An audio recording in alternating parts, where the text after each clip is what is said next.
Welcome to the BBR.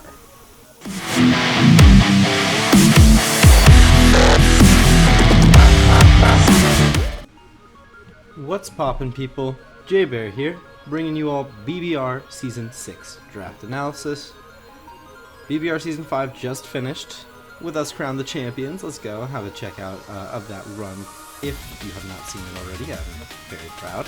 But, with all that being said, BBR comes pretty much right back after home.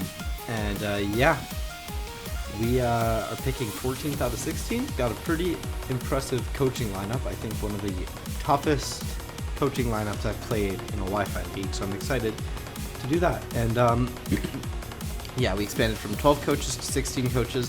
Coaches, a bunch left, a bunch came. I think there's like seven guys, I want to say, from last season that played this season again. A few more from BBR seasons past, a few from D-League, and then a few people new to BBR as a whole.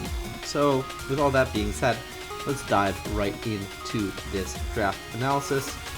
Shout out everyone who helped me on the draft. I did a lot of it on my own, but there are people who gave a little bit of input here and there, so thanks to you guys. And then Kirby passed me these slides.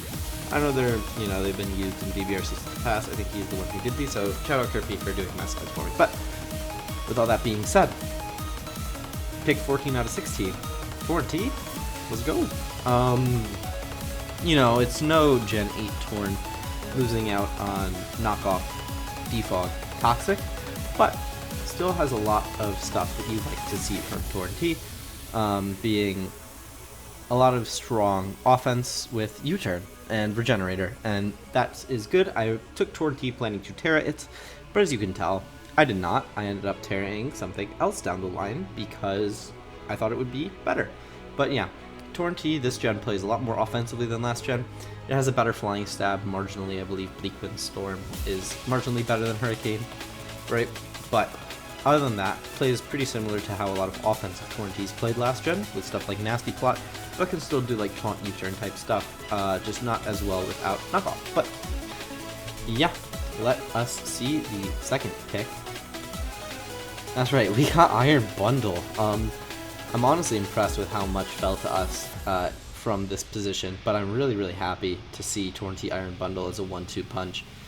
We've got two mons that are potentially faster than a lot of people's fastest mons right off the bat, which is great. This will be our Terra Captain, so we pay, I believe it goes from 17 points to 21 points to get Terra Water and Terra Electric on this Iron Bundle. They changed the Terra rules slightly, so last season AIM changed his Espathra Terra twice. This season you can only change your Terra Captain's individual Terra types one time. And this season, you don't need to have one stab and one non-stab. You can have two stabs, one stab, one non-stab, or two non-stab Terras. Iron Bundle's Terra Water 95% of the weeks. And then Kaz told me they used a Terra Bundle team, like his DPL team did, and they ran Terra Water 8 or 9 times, and then Terra Electric the remaining times, I think like 2. But we will move based on that. From what I understand, Terra Water is great. You can make your Hive opponent stronger, you get an accurate water stab, and just hit really fucking hard. And then also Terra Water types got pretty good resists, along with Iron Bundle's naturally high physical defense stat means that it is a little bit tougher to revenge than you might expect. Terra Electric is nice for matchups where the water's like really bulky and you need a little bit something stronger than Freeze Dry to get through it. So Terra Blast Electric helps you do that. It helps avoid paralysis because a lot of like ways to stop Iron Bundle can be hitting or letting it not like get hit or not dying in one and then killing it back or paralyzing it back so that you don't have to deal with it anymore as a fast offensive threat. Now it's a slow offensive threat that is much harder to position. But if we Terra Electric, we can avoid those scenarios against things like, Dunsparce that's fat enough to take a pump and glare you, against things like Klefki that can Prankster Thunder Wave you. Terra Bundle can do a lot of great. Up next, Scizor. I figured, this mon's still nerfed, but it's still nice. I really wanted a nice defogger so that I could help Bundle stay healthy with no boots. Oh, I figured we should go over nicknames as we go because I just remembered that. My girlfriend did them. We have a Starbucks nickname theme, Torntia's Barista, Iron Bundle, Peppermint Hot Chocolate, and then Scizor Strawberry Acai refresher thing. I don't really know. That's what she said. But yeah, Scizor, nice, bulky, steel, only one weakness in fire. Iron Bundle kills the fires. Torntia can pivot in. And I figured, you know, just pivot central into Iron Bundle was the name of the game here. And Scizor also offers really, really good priority with Bullet Punch and is still strong. It just, you know, misses Roost. But other than that, still a really, really good threat. Up next, Zarude. Zarude this gen got access to Swords Dance, Trailblaze, maybe a little bit more than that. It lost Lariat, but it still has Crunch, so it still has pretty good Dark Stab. And other than that, just like a great, solid offensive piece, but like also a pivot. I kind of wanted to draft like bulky offense pivot style, get Bundle in and Profit type of team, and Zarude lets me do that with a lot of like just strong sets. Also like Power Whip, U-Turn, Crunch, Swords Dance, or like Jungle Healing Bulk Up, or like Swords Dance Trailblaze. You know, Zarude can do it all. And on top of that, U-Turn, U-Turn, U-Turn, U-Turn. 4 picks that have U-Turn. Zarude, I think, is Black Coffee. I can check. 1 second. I have the nickname somewhere. Yeah, Zarude is named or Zarude's Espresso. Yes. Up next, originally I was thinking, you know, we do Sandy Shock Zarude at this pseudo wheel because we're like 2 picks off of the wheel, but I decided to chance Sandy Shocks. You know, didn't think I needed it that much, but then round 5 comes around. Sandy Shocks is there, but the 2 teams behind me, they have a Landotee and a Garchomp. They're not going to take it. But what I did notice, a lot of the fairies were flying off the board. Enter an Amorous Therian. Pretty cool clickbait mon. First Draft League and Amorous Therian's playing out on Wi-Fi, which is really, really nice. Strong fairy, has really good stats, and for 10 points, I was shocked that it was going to be that cheap and still around, especially in a Wi-Fi league where it could be clickbaited. So yeah, my turn. I figured it would be nice to get to utilize this threat that, for 10 points, I'm not sure how long it'll stay that cheap. Very strong with good coverage, Moonblast, Earth Power, Mystical Fire, Sludge Bomb, stuff like that can really hit stuff hard. Wishes it has U-Turn. I wish it had U-Turn, but it's still really good. Wish it had Recovery. Trading Kiss can suffice sometimes, but yeah. Up next, I really wanted Hazards, and like I said, Sandy Shocks was there.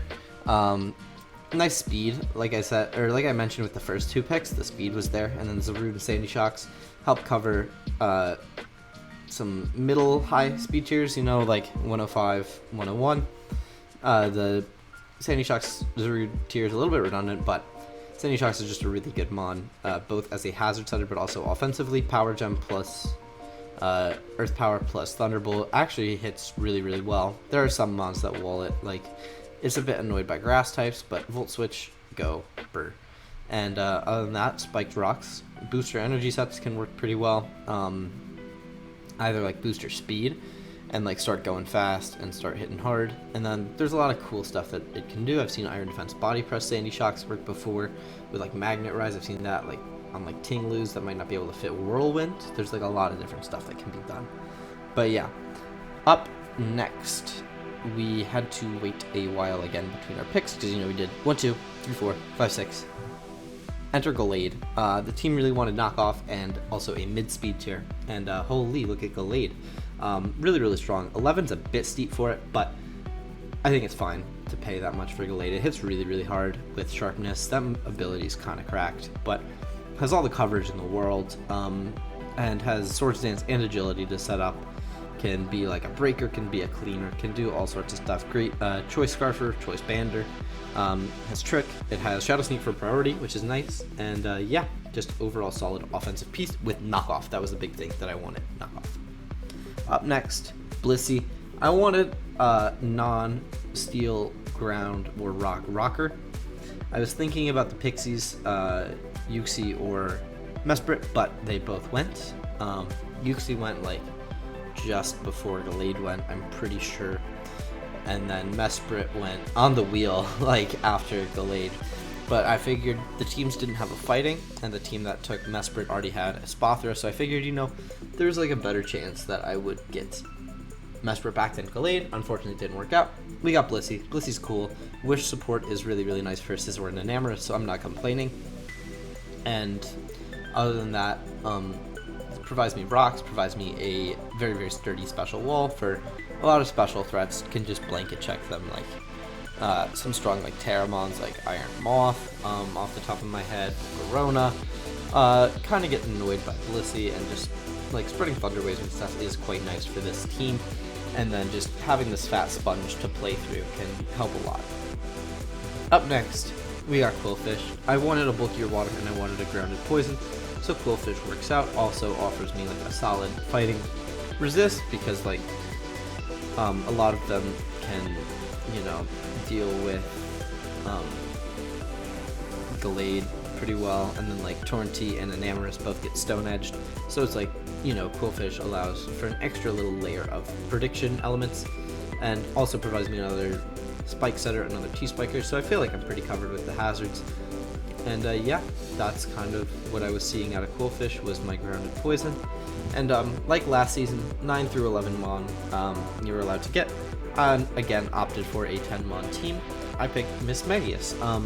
There wasn't really a whole lot that I felt like I still needed, and Mismagius kind of offered something different that I didn't quite have yet, which is like a ghost. Because some teams just kind of get railed by ghost, and like nasty plot Shadow Ball can win sometimes. It is also immune to Great Tusk stabs, which is like, I'm not that worried about Great Tusk, right? I've got Torrentee, I've got Enamorus, so like it's not that worrying, but you know, it's gonna like, Great Tusk is gonna need 4 attacks into me, because it's gonna need edge, it's gonna need knock. It might not need knock, it might be strong enough with edge, but the person who has it might see, oh, I want knock, and boom boom boom, all of a sudden Great Tusk doesn't have Rapid Spin. That is the idea. And if it doesn't have Rapid Spin, it can't be faster than Iron Bundle unless it's Scarf. If it's Scarf, then it's really easy to pivot around. You get what I'm saying. But yeah, strong offensive ghosts I figured would be nice for the team. And yeah, I realized I skimped out on the nicknames. So Enamorus T, Whipped Cream. Sandy Shocks runs as Shiny Chocolate Cake Pop. Gallade, Ice Matcha. Blissy, the Pink Drink. Coolfish, they have a cake pop that's like an Earth Day cake pop, Earth Cake Pop. And then Mismagius, Shiny Mismagius is yellow, Paradise Refresher. Boom. Hope you guys enjoy this team. With all that being said, check out everyone else in the description down below. Let me know what you guys think, leave a like, and boom. J-Bear out.